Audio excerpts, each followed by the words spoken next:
Okay, good morning, everybody. It is Sunday. Good morning. Today is the third part of our three-part parallel. Jesus warns against the religious leaders. Luke chapter 20, starting at verse 45. Then, with the crowds listening, he turned to his disciples and said, "Beware of these teachers of religious law, for they like to parade around in flowing robes and love to receive respectful greetings as they walk in the marketplaces, and how they love the seats of honor in the synagogues and the head table at banquets. Yet they shamelessly cheat widows out of their property and then pretend to be pious by making long prayers in public. Because of this, they will be severely punished." Now the commentary. The teachers of religious law love the benefits associated with their position, and they sometimes cheated the poor in order to get even more benefits. Every job has its rewards, but gaining rewards should never become more important than doing the job faithfully. God will punish people who use their position of responsibility to cheat others. Use whatever resources you have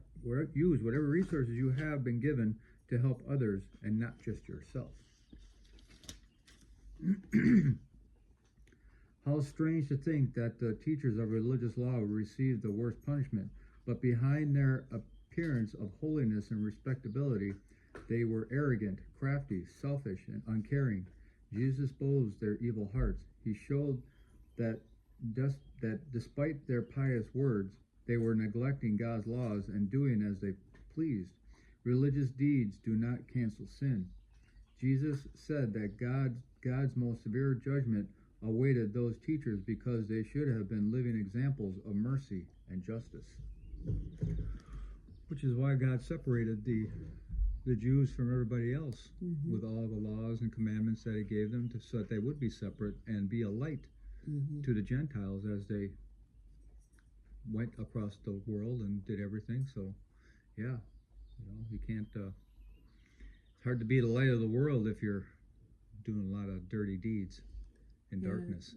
Right, and I think it's for an encouragement to self-explore your own motives and your own feelings and your own beliefs and things like that, to make sure that we self-check too. Yeah. Yes, the religious leaders and teachers are going to be held to a higher standard because they're responsible for sharing the word correctly. Yep. But there's also you can share the word and not have the right motive and the right heart. Yeah.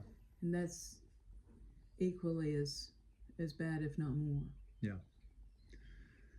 Yeah, you see a lot of these famous preachers, especially lately, how they're coming out and they all want to point the finger at whoever's staring at the TV screen. We want you to do, do this and do that and do the other thing, and next thing you know, they're every bit as bad as everybody else and worse because they have the authority and they think that they're above everything and everybody, which should be a lesson to all of us. We are no higher or lower than anybody else in this world, and if we are to teach, because it's later on we're going to see that the God's word is there to teach and to discern and judge.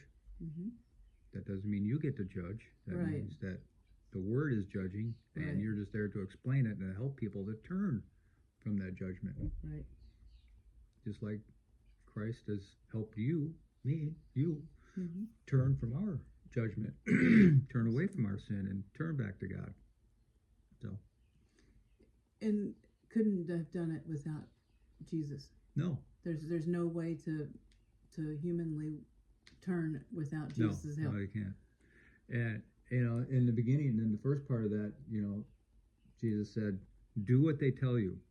Right? He said, "Look at the religious leaders and do what they say, but don't do what they do," because they were the masters of the law, because they could very easily pick apart people saying, this is what the law says and this is what you got to do. Meanwhile, they turn around and Right. Do it anyway, and that's what he's getting at is, if you're going to do it, you have to live it. Right. Okay. And again, we can't do it. They thought they could do it, and we can't do it, and that's why Christ came to do it for us. I just want to make that clear. We're not saying that you can do it and that justifies you. It doesn't. No. Christ justifies you. Right. Okay, just want to make that clear. Right. Okay.